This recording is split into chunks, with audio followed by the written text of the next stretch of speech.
नमस्कार, मी वर्षा सावंत. स्वागत आहे आपले लोकशाही भारत न्यूज मध्ये. आजच्या दिवसभरातील घडामोडींचा आढावा घेणार आहोत.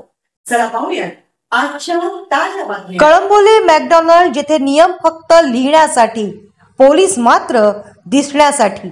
अवैध वाहतुकीचा खुला दरबार.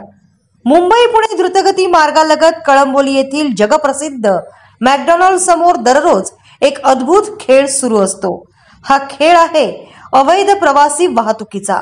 धक्कादायक बाब म्हणजे काही अंतरावर वाहतूक पोलिसांची चौकी असूनही ते मात्र या खेळाचे केवळ खाकी वर्दीतले प्रेक्षक बनून राहिले आहेत की काय असा संशय येऊ लागला आहे. सकाळपासून संध्याकाळपर्यंत इथे पुण्याच्या दिशेने जाणाऱ्या अनेक खासगी गाड्यांचा गराडा पडलेला असतो. पुणे पुणे पुणे अशा हाका मारत हे चालक अक्षरशः रस्त्यावरून येणाऱ्या जाणाऱ्यांना थांबवतात. प्रवाशांसाठी वाटतील तिथे, कधी रस्त्याच्या मधोमध, कधी बस थांब्यावर, तर कधी थेट उड्डाणपुलाच्या तोंडाशी गाड्या ब्रेक लावून उभ्या केल्या जातात.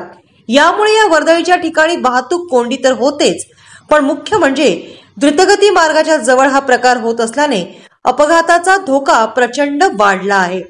या अवैध धंद्यात उतरलेले चालक इतके निर्डावलेले आहेत की एखादा खासगी वाहनधारक चुकून जरी येथे थांबला तर त्याला अरेरावी करून दादागिरी दाखवून हाकलून लावले जाते. त्यामुळे अनेकदा छोट्या मोठ्या वादावादीचे प्रसंग येथे घडतात. आता गंमत बघा, हे सर्व जे काही चालले आहे ते ज्या वाहतूक पोलिसांवर नियंत्रण ठेवण्याची जबाबदारी आहे त्यांच्या चौकीपासून अवघ्या काही अंतरावर आहे. द्रुतगती मार्गावर तर गाडी थांबवणे कायद्याने गुन्हा आहे, तरीही तिथे उड्डाण पुलाजवळ गाड्या थांबवून प्रवासी भरले जातात.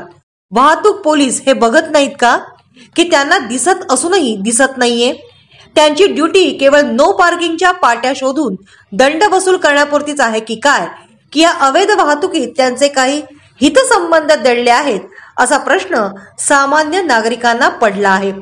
या उभ्या असलेल्या अवैध गाड्यांमुळे अधिकृत एसटी बसेसना त्यांच्या थांब्यावर थांबायलाही अडथळा येतो, तर काही प्रवासी जीव धोक्यात घालून थेट ओव्हरब्रिज जवळ थांबून गाडीची वाट पाहतात. थोडक्यात काय तर कळंबोली मॅकडॉनल्ड समोरील हा अवैध वाहतुकीचा खुला दरबार वाहतूक पोलिसांच्या नाकावर टिचून सुरू आहे. इथे नियम फक्त कागदावर आहेत आणि पोलीस मात्र केवळ उपस्थिती दर्शवण्यासाठी आहेत की काय अशी परिस्थिती आहे. मोठा अपघात घडण्यापूर्वी हा तमाशा थांबणार कधी आणि खरी कारवाई होणार कधी हाच प्रश्न आता अनुत्तरित आहे. आजच YouTube वर लोकशाही भारत न्यूजला सबस्क्राईब करा आणि बेल आयकॉन दाबायला विसरू नका.